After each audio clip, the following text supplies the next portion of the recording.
All right, so I went to the movies this weekend and I watched Mercy, the new Chris Pratt movie where he is accused of murdering his wife and he has 2 hours to prove to an AI court system called Mercy that he is innocent. If this plot sounds familiar to you, you're not wrong. In my opinion, they stole the entire plot from a 2002 movie by Steven Spielberg called Minority Report.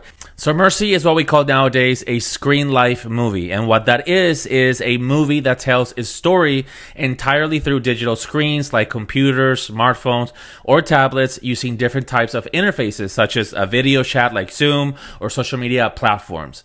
So basically in this film, all you see on screen is the images and different screens that Chris Pratt is going through and using to try to prove his innocence to the AI system. He is tied to a chair, he's a prisoner, and he is allowed to use all the different screens from the entire city to try and prove that he did not commit the crime. I had no interest in watching this film. However, I gave it a shot and I went, and even though I fell asleep in the first 5 minutes after I woke up, I was pleasantly surprised at how much I did enjoy it. I got into the story, I got into the mystery. Was he innocent? Was he guilty? Who might have committed the crime if not him? So all of that was fun. The movie does have a few flaws.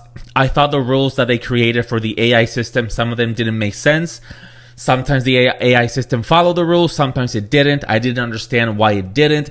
Were they trying to say that the AI system had emotions or humanity? I don't know. They never followed through with that. And then at the end, there were just way too many twists, too many in a row in a matter of like 15 minutes, and that was a little bit off-putting.